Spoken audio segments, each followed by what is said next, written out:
so low on damage, and you know they can feel very hard to stop when you are ahead. You know, if that sort of Immortals composition does get ahead, it's non-stop engage. They're barreling down on you. It feels like you can't fight back. There's nothing you can do.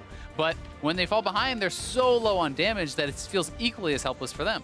Right, and the thing is, it's not like Immortals is normally a great early game team anyway. They're a middle-of-the-pack laning phase team regardless. Even, like, Cody Sun has an average CS deficit against his lane opponents. Lod's actual laning stats are better, for example. They win elsewhere, right? They win in other places. It just feels weird to have a win lane, win game comp when they're not even winning lanes more often than not regardless. Now, we are in a champ select here for game 2, and we'll see what kind of adaptations can be made. Thresh, Caitlyn off the table from Team Dignitas alongside LeBlanc, and an early Kennen going to be allowed for Ssumday to come through with. Could always flex to Lod, we'll have to see. Zac certainly not going to get through this time around, so we're going to have a pretty different look. Galio, Zac, Cassio, all gone. So those were a couple of the champions that were in the last game. It does mean that there are more of those kind of supports perhaps going to be open this time around. Thresh was taken off the table, but there was such a heavy focus on Olleh.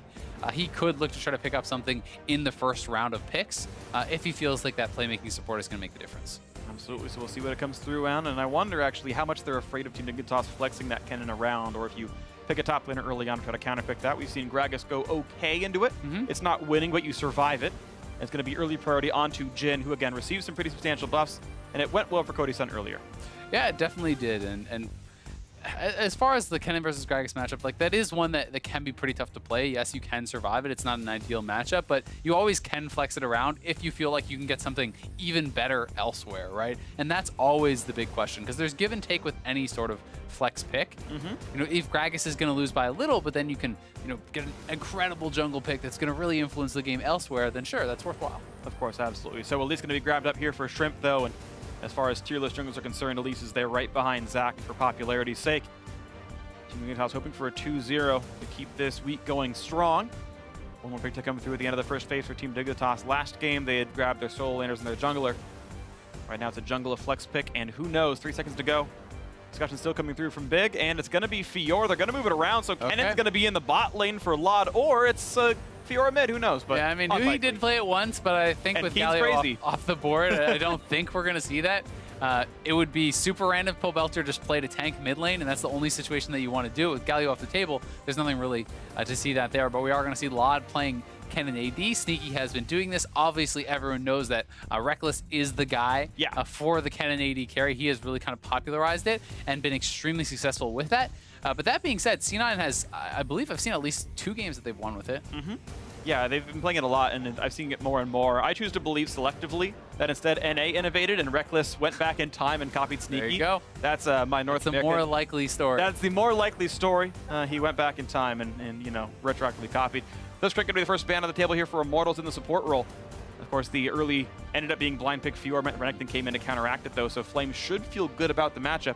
You can riposte the stun, but it's really hard to do. So the thing I would say about this matchup is, while, you know, if you're talking like average skill or whatever, Renekton is going to bully very hard early, but at the highest levels, Fiora can win early, and Fiora, even, you know, even at the lower levels, will win late, certainly. So it's like, this is a tough matchup. I feel like there is some onus on Flame to get something done early, because if you do not, it's just a ticking time bomb. You are going to eventually get smashed. That said, some of the ways you can circumvent that is by forcing team fights, is by trying to force the Fiora to group, as we saw Immortals were able to do against Darshan. You know, even though Flame on this Renekton got killed twice early, they just group, they force team fights. Renekton has high impact in the team fights, whereas Fiora, it can be really tricky to get stuff done. Absolutely the case here. So the final ban's coming through. Echo Ban left up Syndra as a possible blind, but it got banned by Team Dignitas, and it means that Olleh gets to grab something back onto Comfort, his Bard, one of his most well-known champions. Not receiving nearly as many bans this time around. Feels good about this. The Echo ban is also kind of interesting here. Like, the Echo ban is something that is going to force the Syndra ban, right? Because you're kind of saying, hey, I'm banning a counter. You don't let me play it. So it can kind of force a ban out of your opponents. And even a little move like that can perhaps keep something like the Bard safe, right? Because if you don't make that ban, even if you're not choosing the Syndra, then you're kind of leading Dignitas to think that you would be, and maybe they're not able to focus something else because of that. Yeah, it's a very, very smart thing here. Orianna gonna be the blind pick, mid lane in for Keane in the mid lane. Will not be Fiora, sad to say. Braum gonna be the rounded out pick here, so a front line is there. Ssumday gonna be on split push duty for sure on that Fiora, and of course kind of gonna round up the lineup. Plenty of crowd control, of course, is here. Every single one of them has some way of stunning opponents, even if it is conditional. Ahri gonna round up the lineup here for Immortals, and a good mix of damage types, a good mix of crowd control, and we'll see if they can make this one happen. The onus may just be on Flame to get early leads against Ssumday, as that Fiora, as you're saying, likely to outscale on the top side of the map. Yeah, pretty much guaranteed to do so at some point, as long as the game goes long enough. One of the things that does complicate matters when you are playing in a split push is who can shut you down in the side lane, besides just the 1v1, because it's almost never just a 1v1, right? And it's things like the Bard in the late game who can collapse, who can catch you, who can deliver the jungler, and if you are in that late game power, like kind of position of strength, right? Yeah. And so that's something that he has to keep in mind. Obviously the tough early game, but even as he gets to that point where he can 1v1, he needs to be very wary of long-range engage from Bard. Long-range engage, things to watch out for. Of course, speaking of engage tools, Kennen, Braum, no slouches in their own right. And it's not like Bard or Jhin have great escape tools either. So if I want to watch for as the coaches shake hands, and we'll see if Team Dignitas can wrest control from Immortals for first place, or it's going to be IMT taking down the other two #1 teams to close out their 4th week of play. And a lot of this game for me is kind of comparing a split push squad versus this much more kind of standard team fighting 5v5 squad for Immortals. You know, when you look at the success case for Kennen, very often it is in a side lane. For Fiora, very often it is in a side lane. Yes, they can win team fights, but they're try to. Yeah, exactly. Mostly they're looking to win the game through 1-3-1, whereas Immortals wants to group up, wants to force engage, and they have a lot of ways to do that. If you do try to split push too heavily, not only can you collapse on the side lanes, you can hard engage on the 3-man squad that is wave clearing with a Jhin ultimate plus the Bard ultimate. You have Gragas with the engage. There's a lot of ways that they could get caught, and Dignitas is going to have to play very well around that. We'll see if they can play around that, indeed, because different comps means the games are exciting to watch because they have different goals in mind. Welcome to Summoner's Rift, ladies and gentlemen. Game 2 is here. This Team Dignitas once again hopes to be the #1 team in North America, and Immortals hopes for the same after they took down Logic Gaming yesterday.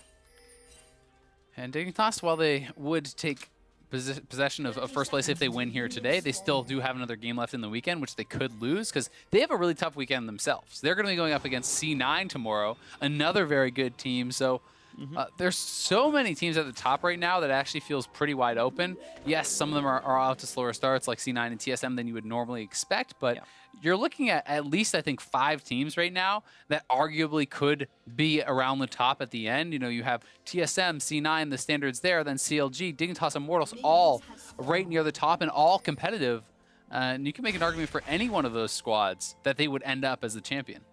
Absolutely. So let's see what comes through into this one tied game as we wait for minions to spawn and wait for the lane assignments. No crazy jungle shenanigans, no deep wards, so you have to infer where the starts are. Keane is going to leash for Shrimp. Loud will do the same, but there's always a chance it's a fake leash, but he is going to do Raptors for real. I think they're going to do the super leash, where the bot lane then goes down and actually starts leashing the red as well. So they're going to do this super, super fast double leash.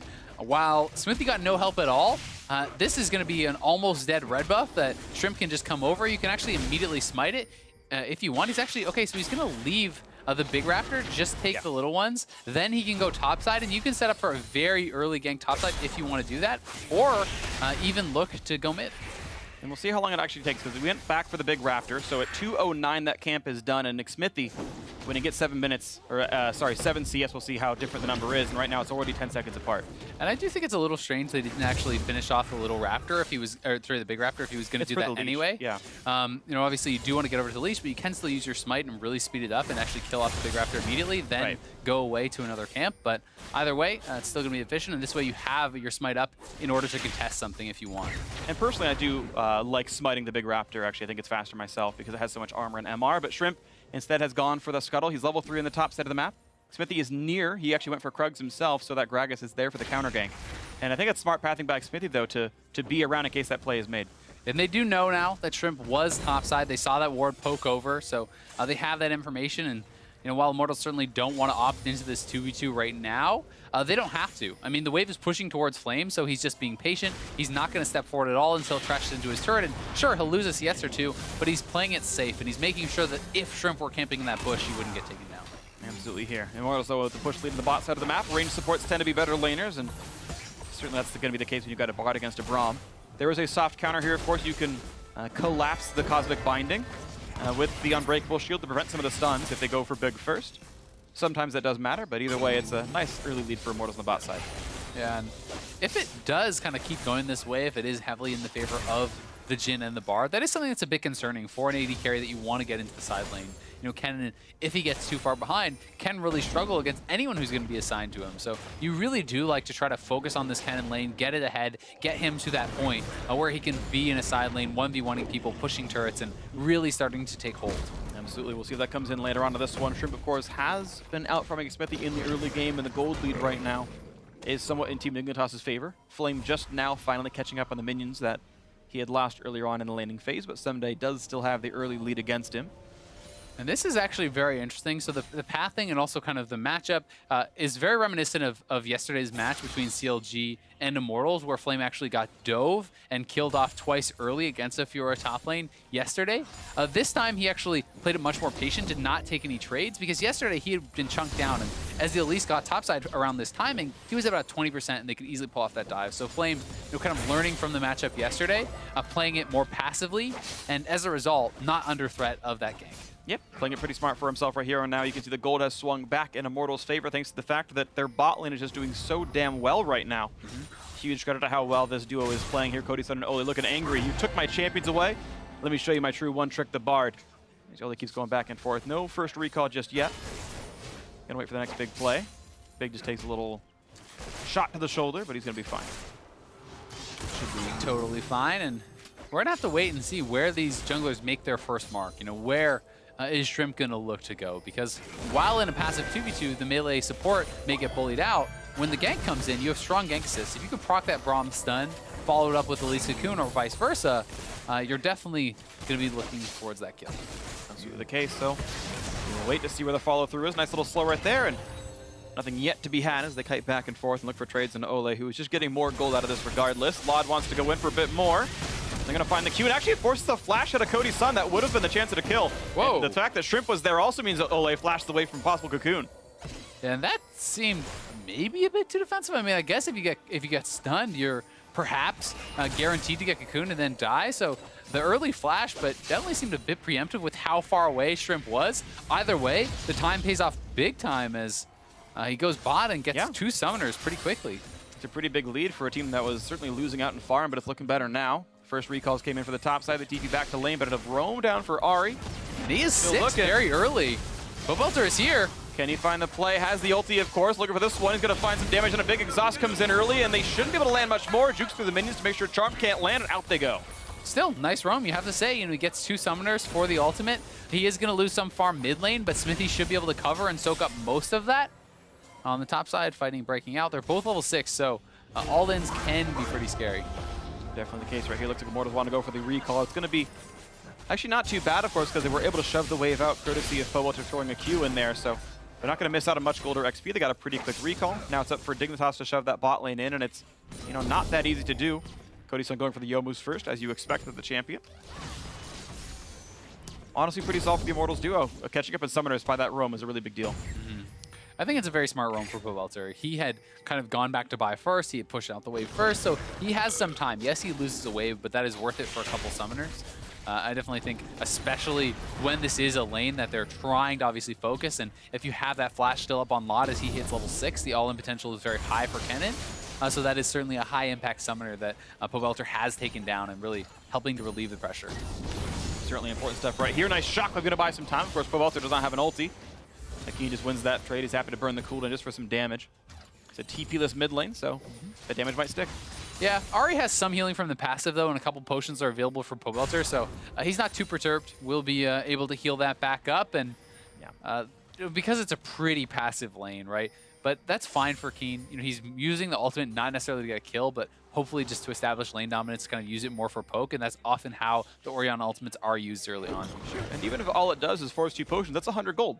Right? That's almost an entire wave worth of last hits right there. So, I mean, if that really does burn 2 potions, that's just like denying an entire wave. Nice pickup right there. Keane gets the most of them. Doing a pretty good job here on this one on the Orianna. Xmithie at least able to grab the big raptor, which is kind of the major prize there as far as experience and everything is concerned. And he is level 6 on the Gragas. Definitely a big power spike there. They're heading bot side. Perhaps looking to force something. Lod is not 6 yet. Remember, has no flash. Xmithie has his available. But Cody Sun is, so the threat of that ultimate into the follow-up dive is enough for threat. Look at the damage up on that turret. It's going to be rushed back dive here, but topside, Flame, though. Not sure if Flame is killable, though. He's going to try to hug the wall, get away from some of these. Oh, that was away so from well all done. the CC. Now Shrimp's going to force to dodge the aggro. All the vitals do get proc, but Flame buying a lot more time, gets the first kill, and Ssumday almost dies the turret as well. The significant outplay out of Flame in the top lane. Oh, that was insane from Flame. We're going to have to see that replay again, but he played that so incredibly well. The early ultimate clears the wave exceptionally fast, which puts the turret onto his opponents. Then the very fast flash on almost a point-blank cocoon out of Shrimp, and that was beautifully done from Flame. This guy has been doing it all split long, surviving in the 1v2, thriving in the 1v2. Beautiful stuff. We can watch this one again. Even though the vitals get proc, he still makes it all happen. So this is actually pretty smart from Ssumday. He uses the ultimate there to just try to get him to react too early, but then dashes back, immediate flash. That is very low time to actually be able to do that. The clear on the wave meant that the turret is on them very early here, and then the HP coming out gives them survivability to take down Shrimp, and almost got Ssumday there too. Really beautiful stuff out of him. So huge stuff, and it means that it's a 1,400 gold lead for Immortals. Of course, that bot lane play worked out. They got first turret, they got all that gold, they got the solo kill 1v2 in the top lane, so nothing wrong at all for Immortals right now. Yeah, I mean, now it's like you kind of want to repeat gank because Flame at least doesn't have flash, but that is risky, and Shrimp getting caught out. We're forcing the flash away to get out from the charm. Flash for flash, though, with Pobelter did flash in himself to find some more damage. And now we'll see what the follow-up play can be, as they've already sent Flame to the bot lane, and he's in a 1v2. You wonder if he can make the outplay happen again. This time he's flashless. Ulti down for a few more seconds, and actually big damage on a Flame that doesn't put a lot, but can he really survive the turret? Big gonna have to get away after this one. A few more attacks from Lob, but he's gonna lose like 2/3 of his HP just from turret shots there. Ooh, they're gonna try to redive though. They're corralling him here with Shrimp. Holds up. I don't know if anyone can actually get down to help him out, so he's trying to clear the wave aggressively. This makes it so Shrimp can't walk through the turret, and the collapse is delayed. Now he's gonna have to play this very well though. There's a ton of CC and the turret reset. He needs to dive down towards the bottom members. Holds up, means he's gonna land a stun here on a Shrimp, buying a bit more time. Stun's gonna land there, gets the big heal lick. It's gonna be Big, who's okay though. And now the float's back on a Shrimp, and again, he just crushes down the spider. Itsy bitsy, the water spout is gone. The flash, the chase, Ssumday wants him, the stun's gonna land. He's put in a grand duel, and there's no damage to be had. Flame is unstoppable. What a monster! If the 1v2 wasn't enough, how about the 1v3? How about the delayed 1v4 with Ssumday committing 2 summoner spells? Flame gets out without even having his flash. This guy's a monster. He is a monster. They cannot extinguish him, and Immortals getting all of the rewards for this top lane. Lost 2 turrets already. Flame TP's back, and everyone else runs in fear. This man cannot be pushed around, and Immortals, oh my word, winning everywhere. Oh, that is just so well done. Flame has been managing these so well on these dives. You know, he has the red buff, so it's giving him some regen. Diving down forward, he dodges the cocoon. He's trying to clear out the minions. Then he pulls back towards Shrimp. The turret aggro has to be dropped because he'd already chunked out the duo lane, able to kill off Shrimp. And not only that, he's able to get out here. So well done. Has the patience, the parry gets used, knows he can land the guaranteed stun. His slice and dice comes back up. He steps into Ssumday during the stun to make sure the slice actually connects with Ssumday, gives him the reset for the dice. Yeah. These little plays have to be done so well, because even if he didn't get that reset, he would have gone down to Ssumday afterwards. You likely expect that because he gets the move speed out of the Grand Challenge. Exactly. So just perfection. If you want to see how to play League of Legends well, just play that clip over and over again. And Just do that. Just do Easy. that. Why can't my top players do this? It's perfect. It's so easy. Not easily the case, of course. Flame, certainly awesome. And yeah, you can say they're misplays by Team Dignitas, but still, very rarely does a play go like that. And props to Flame for making some good things happen. Of course. I mean, this was not a perfectly executed dive. Obviously, the cocoon missed. You know, they didn't layer the CC perfectly. But that said, Flame deserves a lot of the credit for forcing mistakes out of his opponents through reacting to situations so well, right?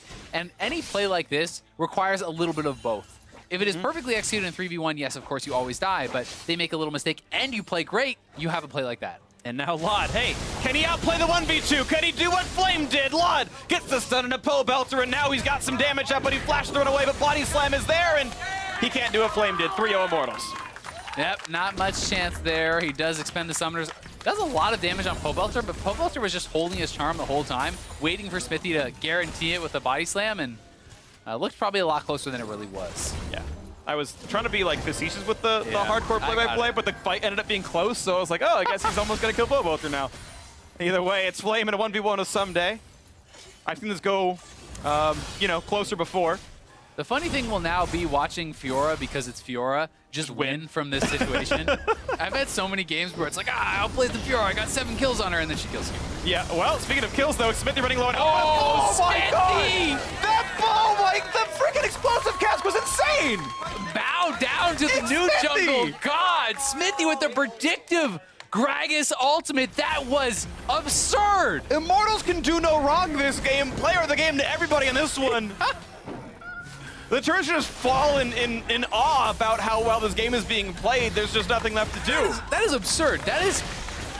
I'm trying to think. Have I ever seen a better Gragas ultimate? Like a Mad Life Gragas ult. Like, that was sick. And I mean, last game, Xmithie hits the body slam flash redirect on a Ssumday. How about this? Predicting the flash, knowing his opponent will go on the cast animation, predictive cast there. That was absurd.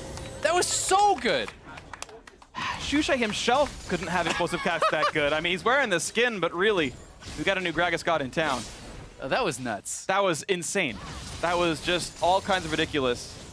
I mean, there are, you know, all the Sejuani Xmithie memes. I feel like there should be some new memes here about the Gragas, because that was like, this is nuts. Look, this has been the weekend of Dignitas having good Barons. Xmithie is now the best tank jungler in North America. It's no overhype. He's just amazing. And let's see if Immortals keep it going right now. I mean, and they're playing so well. Like, this is, I'll curse it, the chance to get a perfect game right here, because there's not a lot Team Dignitas have been able to do so far in this game. They've gotten very little turret damage, no kills so far. I want to see how much more they can do. I mean, it's definitely looking grim for Dignitas, but there's always a chance when there's a Fiora in the game. If you can delay this game, the Fiora can take over in a side lane. Ssumday is one of the best in the league, if not the best in the league at playing this champion right now, I would say. I think he excels in the split push style. He has still stayed relevant as far as farm is concerned, and you give this guy enough time to get a couple items, he can maybe make something happen for you, but it's going to be tough to get to that point because you have this AD Kennen who's actually kind of behind, and you know, where is he going to be effective? He can't go to a side lane. Yeah, I mean, Team Dignitas going to try to win through this Fiora, but it's going to be a project. Here comes the stun, and oh no, Pobelter, he's going to die! He's running, but okay, he's not going to die! He's going to land the charm, and he's going to get away with it! Immortals has refused to actually get killed by anything. Nice block by Dig, the flash Q, now he is going to be going down, maybe, yes? Barely gets it, despite the charm coming in, and finally a kill on the board for Team Dignitas. That actually got pretty close there at the end. Big wanted to give the kill over to Lot, and I was getting worried for him that he was... Oh, that was so well done. They spotted.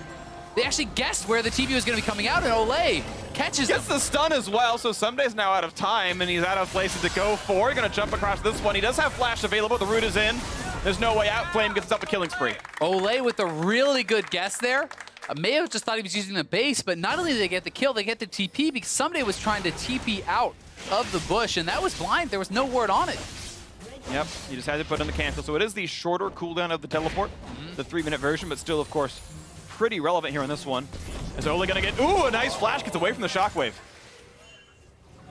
Xmithie is flanking now. Jhin ultimate's up. They are looking like they're going to get corralled here.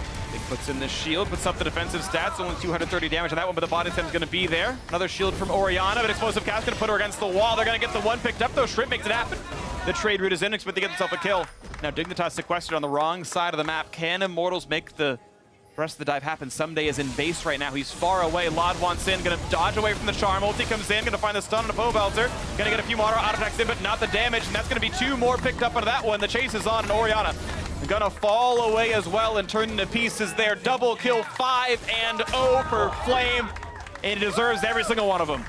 Yeah, this guy is so strong now. 5 kills on this early, really powerful champion like Renekton. He can definitely take over this one someday.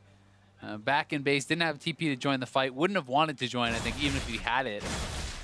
And Immortals cleaning up turrets, cleaning up fights, are so far ahead.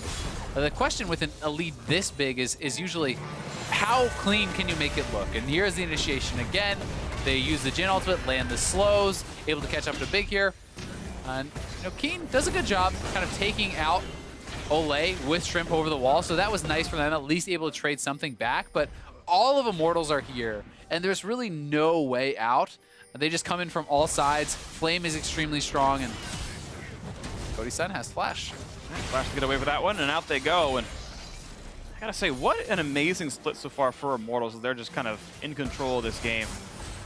And they're gonna find a kill in a big. Cody Sun's gonna land, there's the slow, and actually they can't kill him just yet. Here comes Tempered Fate. But there's no follow through. Cody Sun gonna try, gonna land the root, but the shield's there. And there's not enough damage to have him, so no kills in just yet. Yeah, and they don't want to force it too hard because Flame is not with the team and Pobelter's in his side lane, so no use risking that. Oh, that one not as flashy. Oops. All right, we'll give him a pass because the first one was so good. I mean, literally not as flashy. Keane didn't go for it, so the explosive cast's not going to land. But but yeah, 5,000 gold up right now, 5.5. I want to tell my version of the story of Immortals though, because all right, let's hear it.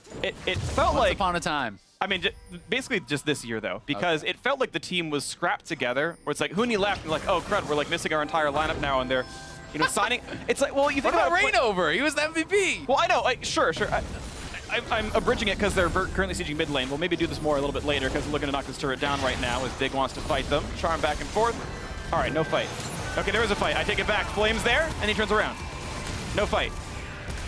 It felt like a scrap together lineup though, because they lost basically everyone except Pobelter. You know, Pobelter, who had been benched off of CLG, went to a new team. You had Xmithie, benched off CLG, went to a new team. Cody Sun's a random rookie. Olleh kind of shows it from the LMS, but he was only on like a, you know, a playoff caliber team and not a top team really. Flame was on his way down, right? This was a guy who has a farm lead named after him, the Flame Horizon, and he rode the bench the entire season in China. It's like, well, okay, he's a has-been top laner. And then within half a year's time, they're now looking like maybe the #1 team in North America. They're smashing this one. Flame himself is incredible in this one. And just such a quick turnaround of an unlikely bunch of players to be this good, as Ssumday is going to repost a root, but it's not going to be enough. He's going to drop for that one. Cody Sun getting his second kill of the game. It's just such a great meteoric rise by players you would never expect any of these players to be #1 in NA right now. And I think while they are playing well individually, it also highlights the importance of team play, of macro, of cohesion. I think because they're playing and they're working so well together.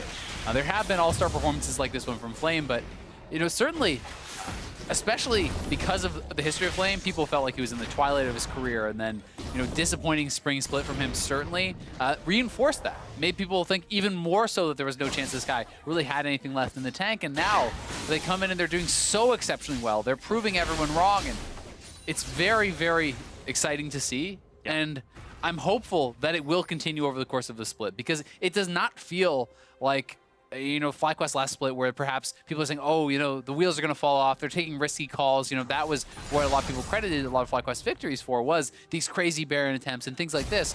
Immortals is playing very, very standard, right? They're playing very well as a squad in macro play, in vision control. They're checking all the boxes, and that's why it doesn't feel like something to me that is just going to go away. Right. They're just playing straight up good League of Legends. Just, and as you said, checking all the boxes. I mean, like, just down the line, it's good League of Legends per player, per shot call, per everything.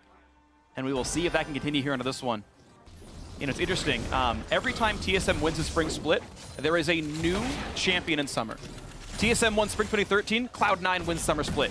Cool. TSM wins Spring 2015, CLG wins Summer Split. Oh, they're looking. Keane gets caught. Here comes Xmithie. And they're going to look for the stun. There's Big putting up the shield, preventing the stun to come through at all. Nice knockback on it too, though. It's a couple of squishies. Flash coming out. They're going to land the charm, and down he goes. Cody Sun lands a snipe.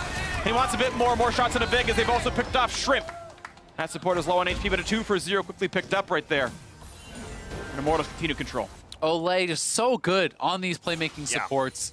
This is why they banned him out in game #1. They were not able to kind of have this sort of effectiveness. He starts so many of their plays. He's very proactive. He didn't have that on the Nami. He does here on the Bard, and now they are going to the Baron. No jungler up here for Dignitas. 3 men alive, but this would be a very risky contest. We'll see if they can make the magic happen. They might just try it. Big is in the front line, lands the knock into this one. No smite is around, but maybe it's going to come through. They're going to go back in for the re-engage, and Big's going to drop. That's a 1 for 0. 5v2 inside the Baron pit. The health bar is healthy enough. They're going to find the stun, and a Keane cleanses. The charm's not going to land just yet. And take him down before the spell comes up. Xmithie is low. He smites it. He's going to stay alive. He takes down the Baron, and Ssumday is next up. That's the delayed Ace plus the Baron for Immortals. Very well done. Dancing back and forth, knowing they can take not only the kills, but the Baron too. As much as you could hope for there from Immortals. They're up over 10,000 gold at 23 minutes, and they are in complete control. They've only given up 2 kills in a single turret. It's been a great game for Immortals here when they play this fight so nicely. Yeah, it's a really good job. The balance between the Baron and the fight, they're able to turn. They know that Keane doesn't have Shockwave because he used it mid lane. It's almost up. It just comes up pretty much as he is actually dying. He goes down without really having much of a chance to use it, and it's so hard for Ssumday on the Fiora to really get involved in the 5v5. They're going to look for a little bit more here. Magical Journey over the wall. They want Ult's up. And they're going to land it yet again. Can they take him out? They're going to find a stun. They're going to find a root. They're going to find all the damage they need. Cody Sun to the Ssumday is dominating. And Big next up on the chopping block, and he has chopped down a kill for Pobelter, his second of the game. Bot lane tier 2 is gone. They've got a Baron buff. They can push for more. They could actually potentially just push towards a win here. I mean, they are so strong, so far ahead. Keane and Ssumday trying to shove out the other lanes, but Immortals are not going to be able to be contested on this inhibitor turret whatsoever, so they're going to have minion waves for the Nexus if they want to go for it. We'll see if they're looking to make that play or if they want to play it a little bit more conservative. We'll wait to see. Big up in 6 seconds, Shrimp in 8 now. The inhibitor is definitely happening, and I expect them to walk back afterwards. You see Cody sending towards the back. Flame is just already pushing out mid, so they just want to go around, take out the inhibitors. Going for a Nexus play, obviously much more risky. I think they're in such a position of power that they could, but there's no reason to risk that. Just expand the gold lead, collect these extra turrets, make it sure that you are in an insurmountable position. And it's kind of checking the boxes right now, pushing down the mid lane. They know Ssumday was top right now. He's recalling, but they land the charm. They land the kill on a big Flame. Gets his 6th of the game now onto this one. 1/3 of the kills all belong to Flame, and rightly so. Mid lane gonna fall here quickly. 5v4 slow onto Keane. They look for the root. They force the flash out. Now can he get the charm? Nope, Keane gonna juke up and he's shot down, but the big stun is there, and Shrimp dies without being able to act at all. Flame though, running out of health, but a Temper Fate buys a bit more time onto Olleh. They're gonna land nothing actually too early in the CC, but here comes the re-engage. A big hit comes in for 2 kills, and Team Dignitas looking for signs of life, but they can't quite find any more of the 2 kills, all they're gonna get. That was an amazing shockwave from Keane that does save the game for now, allowing them to push Immortals back out of the base. So critical for them. A little bit more time bot right here, but it's you need a lot of time. 13,000 gold is a lot to gain back. Yeah. I mean, Flame is over 3,000 gold ahead of his lane opponent. So is Cody Sun. Here's the fight again. And watch Xmithie, he's just tanking this turret for so long, allowing them to actually, just train down big. They're able to not get a perfect ultimate on Keane, and that's what kind of buys some time. They do knock down the turret. They are in a position of power, but they can't actually land the charm. They can't take down Keane.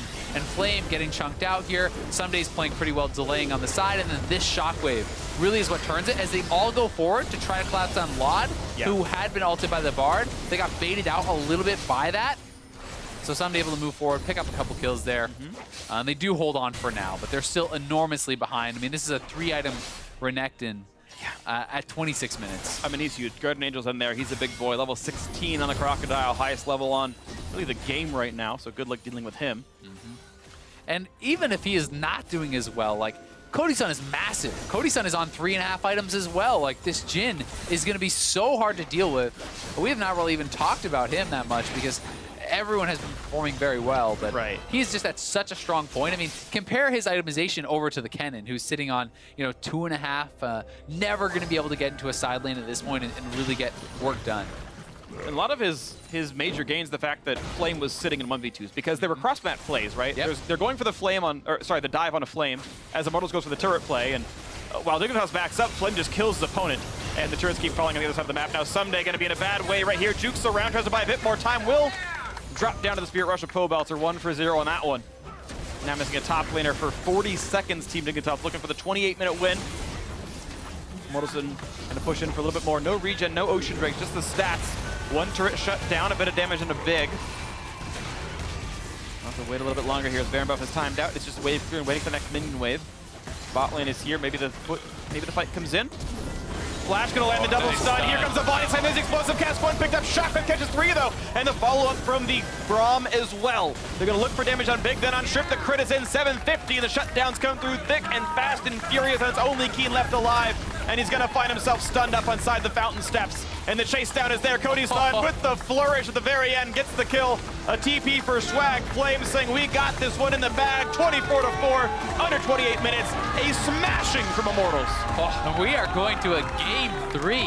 Dignitas looking very dominant in game number 1, but Immortals answer back with just an amazing performance across the board. Everyone doing very well. You have to look at Flame though. Not only holding on in a 1v2 and a 1v3, getting kills, turning around fights. And that really unlocked the rest of the team, but the rest of the team ran with that. I mean, Xmithie with one of the best Gragas ults I've ever seen. Cody Sun going off. Olleh back on the engaged champion, playing incredible on the Bard. Yeah. Pobelter was all like, there's nothing really to criticize here from Immortals this game. They were so good. Absolutely agree. It's funny, 'cause the joke I made to Stunt was when they were going to 3-0 the team, it was one of your wins will look so good it'll count as 2. That win counts as 2 wins in my book. Like, they dominated in so many places for so long, so quickly, to close out in under 30 minutes, under 28 minutes. I mean, that is one of the most smashing games I've ever seen in League of Legends. And these are against 2 #1 teams right now. Yeah, right? exactly. Immortals lost the first game pretty hard, and they did this to Dignitas in game 2. It means game 3 is going to be very fun. Yeah, it really will be. And the question is now, how does Dig bounce back from this match, right? Sure. Do they have the confidence in their practice, in their strategies, to be able to come back and play a really strong game 3? Or will Immortals have kind of shaken them? You know, and I imagine that usually the answer is no, you're not shaken. Usually players with a lot of experience, and honestly, right, this is the split of no rookies, right? Yep. Everyone's played a lot of games of League. They played a lot of LCS. They played a lot of pro games overall. You expect them to bounce back, and that's what I expect to see here. I think it's going to be a fun game 3, but now for a deeper dive on how Immortals did type that series, let's send it over to Dash and Mark. Thank you very much, guys. A crazy dominant 28-minute victory here for Immortals over Dignitas, extending the series to a 3rd game. And Mark, I mean, look, we could dive into all of this, but let's be real. This game, yeah, a couple plays, that's all that matters here, and it's those flame out plays that you've been hearing so much about. All right, so let's pull them up. Let's take another look at Flame in the top lane, avoiding this initial turret dive with a beautiful flash, just completely outplaying both Shrimp and Ssumday in the top lane. Really nice that he clears the creep wave early. It forces the turret onto them a little bit. You see the cocoon come out right away. He's been saving his E for it, then flashes. And it's just immaculately played. You could say Shrimp should have came down further away from where he repelled up and just flash out, but you know, at that point you really want to convert on that dive because you're losing so much on the bot side of the map. And then this one, same exact thing. This time without his flash. This time without the flash, ease the cocoon. They try and get onto him, is able to chunk out multiple members. He already had destroyed the bot lane basically, 1v2, now 1v3. Excuse me while I 1v3 pick up a kill and also get out completely. Yeah, and then this stun into the stepping a little bit closer just to guarantee the second part of his slice and dice is just like immaculate play. I love seeing it, and that's the thing is like the game's over at this point. I mean, barring some massive mistake, the amount that they're getting off on the flip side of the map is so important, especially when you're comparing the fact that they're getting kills here. And I think that's the key point there is that initial turret dive that you saw, the first one that you saw, was while the rest of Immortals is actively making moves on the bot side of the map. So he is not only avoiding this gank, but actually getting himself a kill in the top side while his team garners more advantages in the bot lane. And then you just flip that scenario 3 minutes later, and boom, all of a sudden you can see here on the gold graph, right around that 10-minute mark, they're off to the races, and there's no stopping Immortals at this point. I mean, to be fair, the rest of Immortals was playing well. Yes. Cody Sun got massive. Xmithie had that insane insect with the Gragas ultimate. Like, there's so many plays throughout this game. It's like the game itself was a highlight reel. Yeah, very much so. So it's wonderful to see all those guys operating well on a mechanical basis, and that, hey, with a victory, once again, this Immortals squad clearly knows how to close games, and they as a group of 5 have worked some kind of magic between spring and summer split to all of a sudden have Flame be entirely in tune with the team, where previously, you know, late on TPs or going in when the rest of the team is going out, they seem so much more in sync this time around. I think part of it that you have to talk about a little bit is the addition of the coach Song. He joined the team after a pretty extensive coaching career in Korea as well. So the combination of having a better team environment with potentially a coaching upgrade, everyone's listening more now, getting on the same page, wanting to work together, these kinds of things, it can't be overstated how important good team synergy can be for a roster. Yeah, very much so. Now, while Flame will pick up player of the game for his performance on the Renekton this time around, I want to dive further into that top lane matchup because it was very clear from Dignitas' perspective that this was what they wanted to attack here in game 2 for a potential advantage in the way of Ssumday and the Fiora to win the game. It didn't work out that way, but they're clearly thinking about the top lane matchup as where this series as a whole will hinge. Almost a little bit disrespectful in some regards, where they take the Kennen early on, and then before they really need to at all, they show that, like, yep, that's a flex, that's going bottom, we're taking Fiora for Ssumday, and he's going to smash you guys. And Immortals was just like, no, you can send as many people as you want up there. You know, Flame's a total tank in the top lane. You don't destroy this guy that easily, and if you don't play your dives perfectly and set them up at the right times and play with the minion wave and all that stuff, he's going to get out. Now, that said, they do move back to the red side here in game 3. So if they want, they could potentially save Ssumday's pick till last and actually get a counter pick and maybe create James is so excited about the games. I'm beside myself right now because of how exciting this series is. No, but maybe they can create a more advantageous matchup for him as opposed to playing the scaling Fiora into the early game powerhouse of Renekton. Maybe they can create something a little bit more lopsided, or at least pick a jungle top lane, champions that synergize well between the two of them that they can contest the 2v2s throughout the next game. Honestly, if I'm Dignitas, I'm not walking away from this game pulling away too much from it, because we said that this game was decided by a couple plays, and I wouldn't call them freak plays, it's just monster plays out of Flame. And if you took the same exact draft back, you're not necessarily going to lose the game this way. You don't need to send that many resources up to Ssumday, because he was doing fine in the 1v1. And if you're actually down there protecting your bot side and scaling up until the Fiora really comes online, because at the end of the game, Fiora's at 1.5 items to 3 items on everyone else. If the game's even, this comp does make sense. Yeah, to that end, though, in terms of what Dignitas can take away from it, I want to go back to the flex pick point that you brought up. One, they didn't even flex it very well because they just took the Fiora before a top laner was chosen on the other side. But I'm also not convinced by the Kennen for Laud anyway. Just because as a team, I don't feel like they need a Kennen ADC to be successful, right? Put them on something longer range in the Varus, the Ashe, or even the Caitlyn. Caitlyn was banned this time around, but fine, the Varus or the Ashe, the likes of still having some kind of engage and CC tools, but a little bit more safety. I'm not really sure why they're trying to stretch to the Kennen to begin with. I assume it's because they didn't ban the Kennen, the other team didn't ban the Kennen, so that means if they don't take it, there's a chance Flame's grabbing it. So you take it early on, so that kind of enables the Fiora because the Kennen smashes Fiora, and you basically say, we don't really care about the swap value between the two, we're looking at denying the pick away, and that's what they were going for. And you can say, yes, that is not that great of a draft strategy. If you don't want to deal with the Kennen, maybe you look at banning it away instead of a LeBlanc or something. But at the end of the day, like we said, it came down to the fact that Flame is just a god in the top. Yep, Dignitas grab game 1, Immortals strike back in game 2 in a very dominant fashion. Meet us back here for game 3 to see which team can end the day alone in first place. Don't touch that browser.